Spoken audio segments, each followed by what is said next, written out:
दुर्गाई देवी माते जगी महिमा तुझा थोरा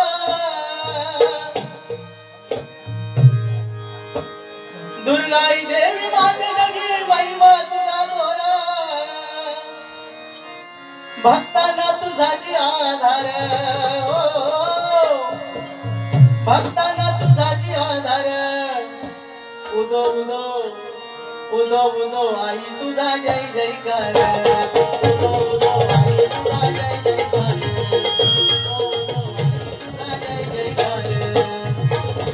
आई देवी माते जगी महिमा तुझा थोरा तुझाची आधार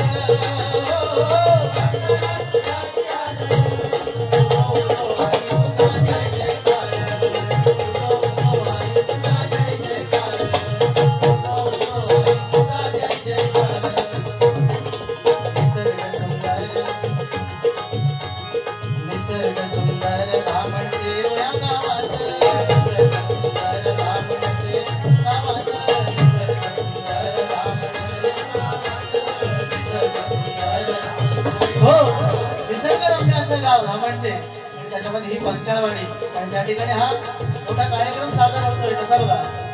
निसर्ग सुंदर धाम देव या गावात निसर्ग सुंदर धाम देव या गावात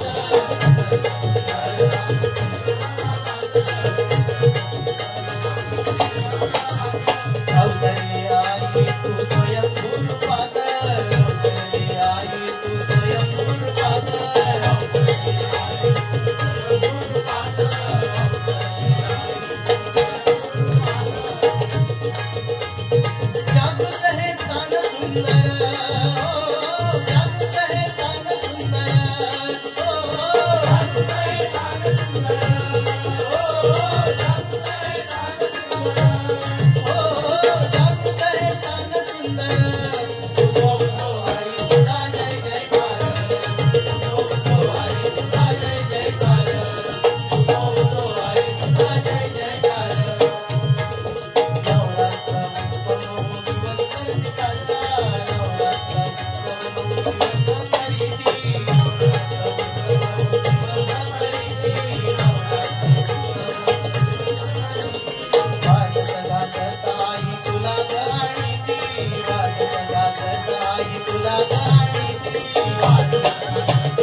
योगदान खूप मोठं आहे आणि असंच यापुढे या मंडळाची उत्तरोत्तर प्रगती व्हावी अशी आईच्याकडे प्रार्थना करतोय कारण खूप उशीर झालाय बुवांना सुद्धा गजर त्यांची गरज आहे बुवांना सुद्धा बोलण्याची आवश्यकता आहे बुवा सुद्धा बोलतील आता भरपूर कारण एखाद्याला हिणवायचं किती असतं आता बुवांना मी काय वाईट बोललो नाही पण जेवढे बुवांनी मुद्दे मांडले तेवढ्यातच मी परतफेड केली किंवा मी जे बोललो ते बुवांनी मला सांगितलं की एखाद्याला हिणवायचं एका गावात एक बिचारी मुलगी होती मुलगी म्हणजे साधारण एक 25-26 वर्षाची मुलगी आणि सध्या लग्नाचे एवढे प्रकार भयानक झाले की सध्या मुलींची लग्न होताना कठीण आहे त्या मुलीचं बिचारीचं 27-28 वय झालं तरी लग्न होत नव्हतं पण त्या गावात एक विचार करा त्या गावात एक म्हातारी आजी होती एक म्हातारी आजी ती पोरगी होती तिचं 27-28 वय आणि तिचं बिचारीचं लग्न होत नव्हतं त्या गावात एक म्हातारी आजी होती ती म्हातारी आजी काय करायची गावात कुठे पण कोणाचं लगीन झाला की त्या पोरगीकडे यायची जिचं लगीन नाही झालेला त्या पोरगीकडे यायची तिचे गालबिल वडायची तिच्या केसावर हात फिरवायची आणि ती काय सांगायची चेडवा आता तिचा लगीन झाला आता तुझा नंबर काय म्हणायची तिचा झाला आता तुझा नंबर असा काहीतरी झाला परत एक महिनाभर गेला की परत कुठेतरी गावात लगीन झाला की ती म्हातारी उठायची त्या चेडवाकडे जायची त्या चेडवाचे गालबिल वडायची तिच्या डोक्यावरून हात फिरवायचे सांग चेडवा तिचा लगीन झाला आता तुझा नंबर परत 3-4 महिने झाले की हे सारखं चालूच कोणाचं लगीन झालं की ती म्हातारी यायची तिचे गाल वडायचे सांगायची चेडवा आता तुझा नंबर त्या चेडवा केला राग त्या पोरगीला एवढा राग आला त्या पोरगीन सरळ गाठल्या मिराशी बुवा माणूस लय हुशार नव्हता तत्पर एकदम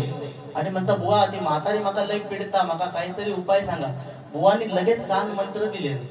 कान मंत्र दिल्याने चेडू घराकडे गेला आणि काय व्हायचा तर झाला. बुवानी एवढा भारी कान मंत्र दिला, काय व्हायचा तर झाला. कर्म धर्म संयोगाने त्या गावात एक म्हातारी मेली. कोण मेली? एक म्हातारी मेली.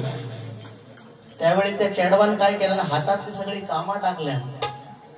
हातातली कामं टाकल्या आणि त्या म्हातारीकडे गेली. जी म्हातारी तिचे गाल वाढायची, केसावरनं हात फिरवायची, सांगायची चेडवा आता तुझा नंबर. हातात सगळी कामं टाकल्या, त्या म्हातारीकडे गेली. त्या म्हातारीचे गाल बिल वाढल्या, तिच्या डोक्यावरनं हात फिरवल्या आणि बुवाने सांगितलेला उपाय तिला लगेच सांगून टाकला. म्हातारे बाजूवाली गेली, आता म्हणतात तुझं नंबर. असं भारी बघून म्हणतो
नमस्तुते नमस्तुते शारदे माते नमोस्तुते नमोस्तुते नमोस्तुते शारदे माते नमोस्तुते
रंगदेवते माते तुझा